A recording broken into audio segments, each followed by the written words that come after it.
ओम गजाननं भूतगणादिसेवितं कपीतजम्बूफलचारुभक्षणं उमासुतं शोकविनाशकारकं नमामि विघ्नेश्वरपादपङ्कजं।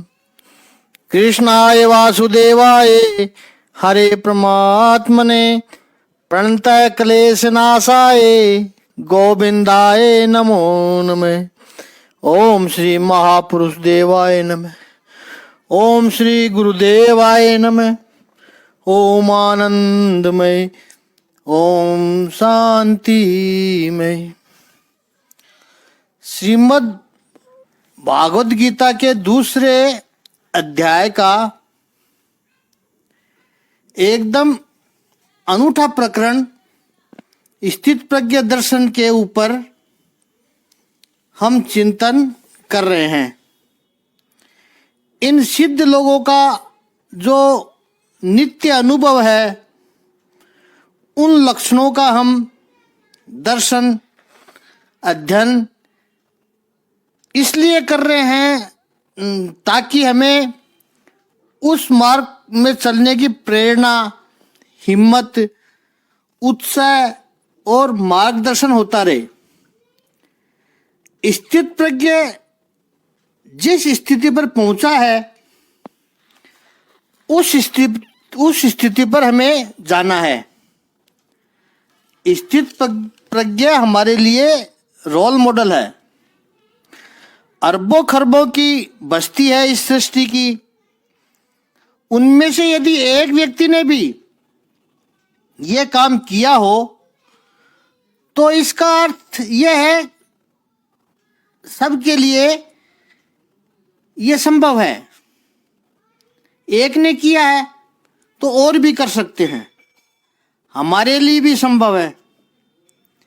इसे कैसे समाहित करना है कि अपना जीवन उत्तम बन सके, मीनिंगफुल बन सके, उसका चिंतन हम कर रहे हैं। संयम पर प्रभु बहुत ध्यान देते हैं। तो कि जिसे अपनी बुद्धि को स्थिर करना है, समत्व भाव रखना है, उसे सबसे महत्वपूर्ण बात यह है कि अपनी इंद्रियों पर संयम रखना पड़ेगा। बिना इंद्रियों पर संयम रखे कोई भी स्थित प्रज्ञ नहीं हो सकता है। इंद्रियों पर संयमित किया, अनुशासित किया तो संसार में विचरण करे तो कोई बात नहीं है, ये प्रभु ने बताया। और हमारा चिंतन गीता अध्याय 2 श्लोक 66 पे चल रहा है। यहां प्रभु कहते हैं जो साधन नहीं करता, जो उपासना नहीं करता है, जो परमात्मा के साथ एक रूप होने का प्रयास नहीं करता है, उसके जीवन में ये भावनाएं नहीं होती है। और यदि भावना नहीं है तो उसके जीवन में शांति नहीं है। और इस श्लोक में प्रभु ने 5 अमृत दिए हैं जीवन के। इसलिए यह श्लोक जीवन का पंचामृत है। तो पहला तो व्यक्ति युक्त होना चाहिए, अर्थात उसको संयम के लिए प्रयास करना चाहिए। इंद्रियों पर संयम यह होगा तो बुद्धि आएगी, बुद्धि से भावना, भावना से शांति और उसके बाद सुख। यह जीवन का पंचामृत प्रभु ने बताया है। संयम, बुद्धि, भावना, शांति और सुख। अब कोई इस श्लोक पर गहन चिंतन करे तो प्रभु ने पहले और दूसरे चरण में कहा है कि अयुक्त को बुद्धि नहीं होती और अयुक्त को भावना भी नहीं होती। अयुक्त यहां कॉमन आया है। फिर आगे 3 चीज बताई है। भावना नहीं है उसके जीवन में, शांति नहीं है, और शांति के बिना सुख नहीं है। संयम से बुद्धि, संयम से भावना, फिर भावना से शांति और शांति से सुख, ऐसा बताया है प्रभु ने। अब समझो यहां बुद्धि वाली बात निकाल दें तो क्या होगा? तो 4 बातें रह जाएगी। संयम से भावना, भावना से शांति और शांति से सुख। तो प्रभु ने बुद्धि को क्यों बीच में डाला? क्या बुद्धि कोई स्वतंत्र वस्तु है? क्या बुद्धि और भावना के बीच कोई संबंध है? यह है, दोनों में संबंध है। बुद्धि और भावनाओं में गहरा संबंध है कि बुद्धि और भावना अलग नहीं है। मैच्योर बुद्धि, प्रतिष्ठित बुद्धि, सुसंस्कृत बुद्धि ही भावना है। और समाज में शांति के लिए ऐसी बुद्धि की आवश्यकता है। जो समाज ऐसी भावनाओं के आधार पर चलता है, स्थिर बुद्धि के आधार पर चलता है, उसी समाज में शांति हो सकती है।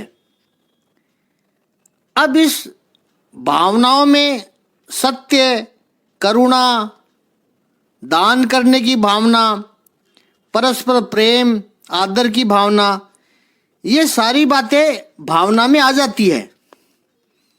ये सारी चीजें समाज में नहीं होती, वो समाज कभी शांत नहीं हो सकता है। तो शांत नहीं हो सकता है, वो समाज कभी सुखी भी नहीं हो सकता है। प्राचीन भारत का इतिहास देखें तो जिस समाज में सुख देखा गया, उस समाज में ऐसे लक्षण देखे जाएंगे, वो समाज इन्हीं भावनाओं के आधार पर चलता था। और जिस समाज में ये भावनाएं खत्म की गई, भावनाओं का आदर नहीं किया गया, भावनाओं का बार बार उल्लंघन होता रहा, उस समाज में से शांति चली गई, सुख चला गया।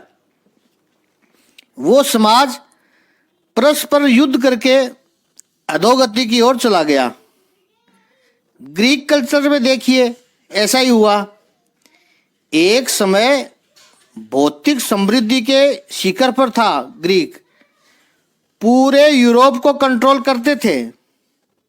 प्लेटो, सुकरात के सिद्धांतों पर चले तो खूब सफलताएं प्राप्त हुई। एक समय सुकरात को जहर भी देने की कोशिश हुई। उसके बाद ग्रीक कल्चर का अधपतन शुरू हो गया। भारतीय संस्कृति भी ऋषि सत्ता थी। ऋषि स्थित प्रज्ञ थे। निस्वार्थ भावना से वो चिंतन मनन करते थे, और जो निष्कर्ष उन्हें प्राप्त होता था वो समाज को आदेश के रूप में देते थे। समाज उनके आदेश का पालन करता था, इसलिए समाज उन्नति करता था। भारतीय संस्कृति के पास भी संपत्ति, सत्ता, सुख सुविधा अद्भुत थी। पूरे विश्व में भारतीय व्यापारी जाते थे। 1200-1500 वर्ष पहले की बात है कि उस वक्त का जो आर्यवर्त अफगानिस्तान से लेकर हिमालय के अरुणाचल तक, वो पूरे विश्व की 2/3 जीडीपी कंट्रोल करता था उस वक्त। ये यूरोप के इतिहासकारों ने उस वक्त गणना की थी, जिस वक्त आतताइयों के आक्रमण से पहले की बात है।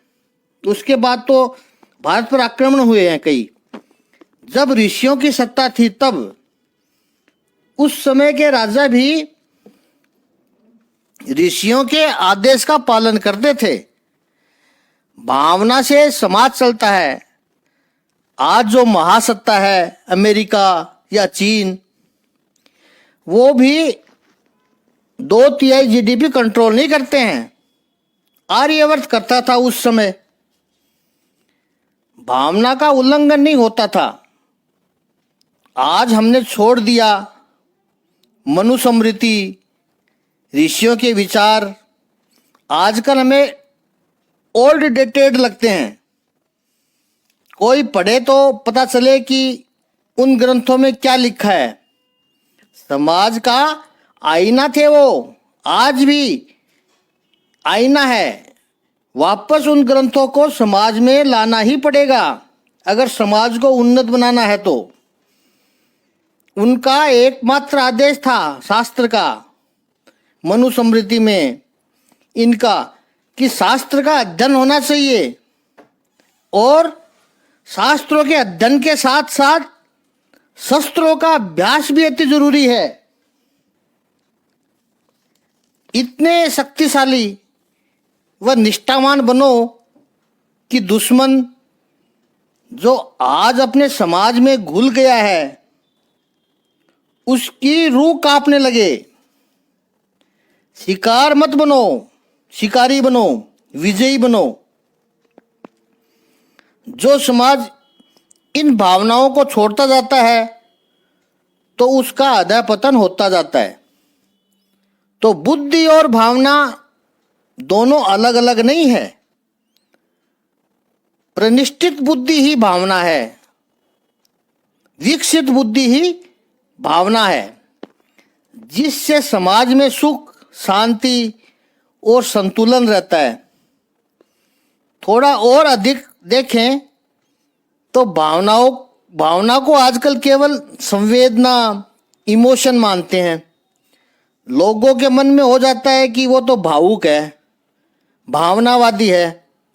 इसका अर्थ वो लगाते हैं कि वो बुद्धि का उपयोग नहीं करता है।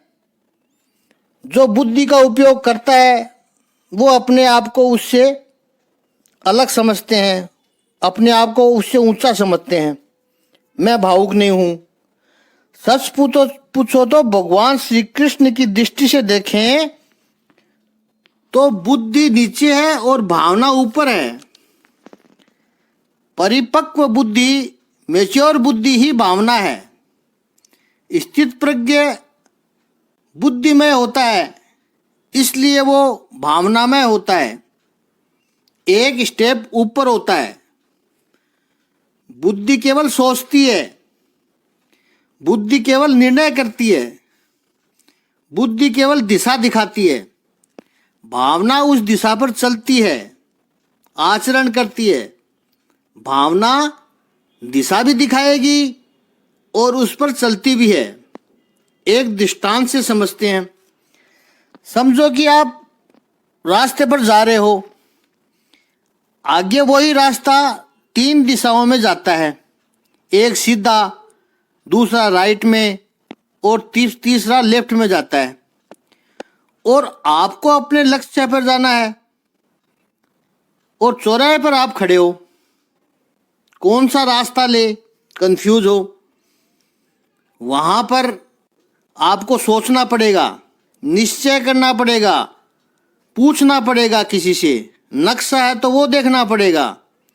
ये सारा काम बुद्धि से करना पड़ेगा। लेकिन समझ लीजिए वहां पर एक माइलस्टोन लगा हुआ है, दिशा सूचक बोर्ड लगा हुआ है। उस पर वो सब लिखा है हुआ है कि कौन सा रास्ता किधर जा रहा है। अब वो जब देख लिया तो बुद्धि नहीं लगानी पड़ेगी, न किसी से कुछ पूछना पड़ेगा। वो स्थिर बोर्ड लगा हुआ है, वो भावना है। जब तक रास्ता विकसित नहीं था तब तक ऐसे बोर्ड नहीं लगे थे। तब आपको हर एक चौराहे पर बुद्धि लगानी पड़ती थी, सोचना पड़ता था, पूछना पड़ता था। कहीं गलत टर्न ले लिया तो समय खराब होता था। ईंधन ज्यादा खपत होता था और थकान ज्यादा महसूस होती थी। लेकिन जैसे ही वो रास्ता पक्का बनता गया, विकसित होता गया, तब दिशा सूचक बोर्ड लगते गए। ऐसे जो समाज अंडर डेवलप है, अविकसित है, जो व्यक्ति अविकसित है, उसको जीवन के कदम कदम पर बुद्धि लगानी पड़ती है, एनालिसिस करनी पड़ती है। लेकिन जो व्यक्ति विकसित हुआ, जो समाज विकसित हुआ, वहां चारों तरफ भावना के स्थिर बोर्ड लगे हुए हैं। सीधे चले जाओ, कहीं पर रुकना नहीं है, अपने लक्ष्य पर पहुंच जाओगे। यह स्पष्टता इसलिए कि कई लोग भावनाओं को, भावुकता को यह कहकर छोड़ देते हैं कि यहाँ तुम्हारा यानी भावुकता का कोई काम ही नहीं है। ऐसा करके उसको छोड़ देते हैं। यहाँ भावना का अर्थ इमोशन नहीं है, संवेदना नहीं है। यहाँ भावना का अर्थ विकसित बुद्धि, परिनिष्ठित बुद्धि, मैच्योर बुद्धि। वो बुद्धि से विरोधी नहीं है, वो बुद्धि से अलग नहीं है। जैसे समाज में कहावतें हैं कि पुरुष बुद्धि पूर्वक जीता है और स्त्री हृदय से जीतती है। स्त्री के जीवन का केंद्र अंतःकरण होता है, उसका इमोशन होता है, संवेदनाशील होती है। पुरुष के जीने का केंद्र उसकी बुद्धि होती है, उसका लॉजिक है। भगवद गीता कहती है कि बुद्धि और भावना यानी अंतःकरण का आपस में विरोधाभास नहीं है। कई गीता के श्लोकों के आधार पर कह सकते हैं कि भगवद गीता ने बुद्धि से भी ऊपर का स्थान हृदय को, अंतःकरण को दिया है। विकसित बुद्धि अंतःकरण है, विकसित बुद्धि, पवित्र बुद्धि हृदय है। इसलिए भगवान ने जहां जहां भी अपना स्थान रहने का बताया, वो हृदय को बताया है। जिसके हृदय बसे ही रघुनाथ था, जिसके हृदय बसे ही रघुनाथ था। 13वां अध्याय क्षेत्र और क्षेत्रज्ञ विभाग योग में 18वें श्लोक में प्रभु कहेंगे, आत्मज्ञान की बात कर रहे हैं, तब प्रभु बोलेंगे कि वो जो परम प्रकाश है, परमात्मा है, वो सभी के हृदय में स्थित है। 15वें अध्याय के 15वें श्लोक में भगवान ने जो अपना स्थान बताया कि यह आत्मा कहाँ रहता है, पुरुषोत्तम कहाँ रहता है, भगवान कहते हैं मैं सभी के हृदय में रहता हूं। 18वें अध्याय में मोक्ष संन्यास योग में 61वें श्लोक में प्रभु कहते हैं, हे अर्जुन, मैं सबके हृदय में वास करता हूं। यह हृदय की महिमा है, ये भावना की महिमा है। सच पूछो तो बुद्धि और हृदय का एकीकरण हो गया है। स्थित प्रज्ञ वो है जिसकी बुद्धि विकसित होकर के हृदय में लीन हो गई है, उसे कहा है भावना। अब यह क्रम हो जाता है कि युक्त यानी संयम, बुद्धि, भावना, शांति और सुख। ये जीवन का पंचामृत भगवान श्री कृष्ण बता रहे हैं। जब तक ये परिनिष्ठित बुद्धि नहीं होती है, भावना नहीं होती है, तब तक शांति नहीं मिलती है। जो शांत नहीं है उसके जीवन में सुख कैसा? भगवान कहते हैं सुख के लिए शांति अत्यंत आवश्यक है। यूरोप का प्रसिद्ध विचारक जूसुआ, उसने 75 वर्ष की आयु में अपनी आत्मकथा लिखी। उसको नाम दिया पीस ऑफ माइंड, मन की शांति। शुरू के परिचय में वो वाचकों को संबोधित करता है कि मैंने अपनी आत्मकथा का नाम मन की शांति क्यों रखा। उसके पीछे कारण है। जोशुआ कहता है कि जब वो यूनिवर्सिटी की डिग्री लेकर बाहर आया तो वो सुखी होना चाहता था, जैसे सब सुखी होना चाहते हैं। वो कहता है कि मैं बड़ा सिस्टमेटिक आदमी था, तो मैंने अपनी डायरी में एक लिस्ट बनाई कि अगर मुझे सुखी होना है जीवन में तो किस किस चीज़ की आवश्यकता होगी। तो कुछ 25-30 आइटम लिखी। संपत्ति, जॉब, बैंक बैलेंस, बिजनेस, बड़ा घर, संतान, हेल्थ, बुद्धिमान पत्नी इत्यादि इत्यादि। इन सब बातों का लिस्ट उसने बनाया। उस लिस्ट को देखकर उसको लगा कि सुखी होने के लिए इस लिस्ट में कुछ कमी है, कुछ इस लिस्ट में छूट रहा है, ये कंप्लीट लिस्ट नहीं है। हफ्ते भर सोचता रहा, कुछ पता नहीं चला। तो वो अपने धर्म गुरु के पास गया। उसकी उम्र 85-90 साल की थी। तो जोशुआ ने सोचा कि इसने संसार भी देखा है, उसे धर्म भी पता है, इतने लोगों को रोज गाइड करता है, तो मुझे भी मार्गदर्शन दे सकेगा। जोशुआ ने वो लिस्ट अपने धर्म गुरु को थमाई और कहा कि मैं जीवन में सुखी होना चाहता हूँ और सुखी होने का ये मेरा ब्लूप्रिंट है। उसमें मुझे कुछ कमी लग रही है। उसने लिस्ट दिखाई उसको कि मैं कुछ इस लिस्ट में चूक रहा हूँ, मुझे लगता है कि ये लिस्ट अधूरी है। क्या आप मुझे बता सकते हो कि इस लिस्ट में क्या कमी है? उस वृद्ध धर्मगुरु ने पेपर हाथ में लिया, एक नज़र डाली और जोशुआ की ओर दृष्टि की और पास में एक पेन उठाकर उस लिस्ट को काट दिया, बड़ा सा क्रॉस लगा दिया। जोशुआ को बड़ा गुस्सा आया कि बुड्ढा कर क्या रहा है। 2 हफ्ते तक सोचकर मैंने अपने जीवन का नक्शा बनाया कि सुखी होने के लिए इतनी चीज़ें चाहिए और इस बुड्ढे ने उस पर क्रॉस लगा दिया। धर्मगुरु ने क्रॉस तो कर दिया, ऊपर 3 शब्द लिखे, पीस ऑफ माइंड। उसने जोशुआ के हाथ में वो कागज देते हुए कहा कि दोस्त, इस लिस्ट में तूने जितनी आइटम लिखी है वो सारी तेरे पास आ जाए, लेकिन मन की शांति तुझे न मिले तो तुम कभी भी सुखी नहीं हो सकते हो। और इस लिस्ट में से कुछ बातें कम भी हो, लेकिन तुम मन की शांति को प्राप्त करने में समर्थ हो गए तो तुम्हारे जैसा सुखी व्यक्ति जीवन में कोई नहीं होगा।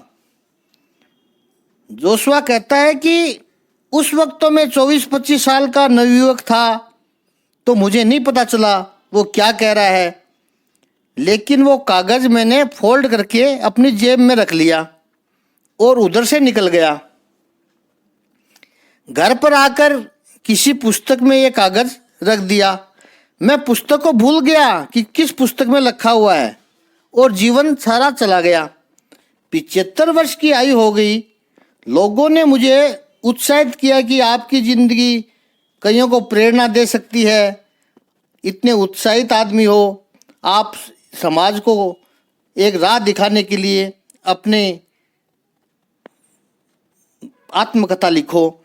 तो अपने स्वजनों के सुझाव पर मैंने आत्मकथा लिखी।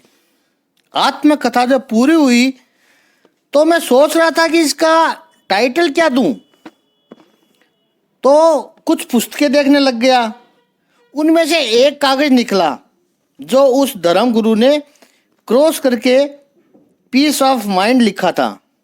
मैं 50 वर्ष के फ्लैशबैक में चला गया और मुझे पता चला कि 50 वर्ष पहले उस धर्मगुरु ने जो शब्द कहे थे वो कितने महत्वपूर्ण थे।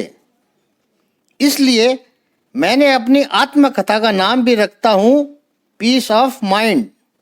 सब कुछ मिल जाए जीवन में, यदि शांति न मिले तो व्यक्ति सुखी नहीं हो सकता है। और चाहे कुछ भी ना हो, शांति यदि प्राप्त कर सके तो उसके समान सुखी कोई दूसरा नहीं हो सकता है। भगवत गीता में 5300 वर्ष पहले ये सूत्र भगवान ने दिया, शांतस्य कुतः सुखम। जो शांत नहीं है उसे कैसा सुख। थोड़ा और आगे चले, शांति यानी जहाँ कोई ध्वनि न हो, आवाज न हो, अंग्रेजी में जिसे साइलेंस कहते हैं वो, या एकांत या निशब्दता, वो शांति हो तो सुख मिलेगा नहीं। यहाँ तो भगवान श्री कृष्ण का अर्थ शांति से निशब्दता नहीं है। यहाँ शांति का अर्थ है मानसिक शांति। मनुष्य की दो स्थिति होती है, होना और बनना। अधिकतर लोग बनने के पीछे दौड़ते रहते हैं, कुछ बनना है, कुछ बनना है। दरिद्र हूँ, धनवान बनना है। दुर्गुणी हूँ, सद्गुणी बनना है। कुरूप हूँ, सुंदर बनना है। दुर्बल हूँ, शक्तिशाली बनना है। अनपढ़ हूँ, पढ़ा लिखा बनना है। प्रत्येक को लगता है कि बनना है, बस कुछ बनना है। और ये कुछ बनने की दौड़ धूप में हम जीवन जीना ही भूल जाते हैं। जो सुंदर जीवन परमात्मा ने दिया उसका आनंद लेना चूक जाते हैं, बस दौड़ रहे हैं। एक व्यक्ति ट्रेन में बैठा, मुंबई से दिल्ली जाना था। जैसे ही ट्रेन चलना शुरू हुई वो पीछे वाले डिब्बे में था, वहाँ से दौड़ता हुआ इंजन की तरफ भागा। उसके साथ जो दूसरे प्रवासी थे उन्होंने पूछा, भाई क्यों भाग रहे हो? वो कहता है मुझे बहुत जल्दी पहुंचना है दिल्ली। तो क्या ट्रेन में दौड़ने से तुम जल्दी दिल्ली पहुंच जाओगे? शांति से बैठ, आराम से बैठ, स्टेशन आएगा उतर जाना। ट्रेन अपना काम कर रही है, तुझे ले जाएगी। बाहर के दृश्य देख, आनंद ले। हमारी स्थिति भी ऐसी ही है, दौड़ते रहते हैं बस। किस लिए दौड़ते हैं, कहाँ पहुंचना है, कुछ पता नहीं है। बस दूसरों को दौड़ता हुआ देखते हैं तो हम भी दौड़ने लगते हैं। प्रत्येक व्यक्ति किसी न किसी तनाव में जी रहा है। लोगों के जीवन में शांति नहीं है क्योंकि शांति के लिए वे कुछ शर्त रखते हैं, इसलिए सुख से वंचित है। इतना हो जाए तो शांति हो जाएगी, ये हो जाए तो शांति मिल जाएगी, ऐसे वो शर्त रखते हैं। आप लक्ष्य रखो, उसको पूरा करने के लिए पुरुषार्थ करो, वो अति आवश्यक है। लेकिन आपकी शांति को उस सुख का गुलाम मत बनाओ। नई गाड़ी की इच्छा रखना कोई बुरी बात नहीं है, लेकिन जब तक नई गाड़ी नहीं मिले तब तक शांति नहीं, सुख ही नहीं, यह गलत है।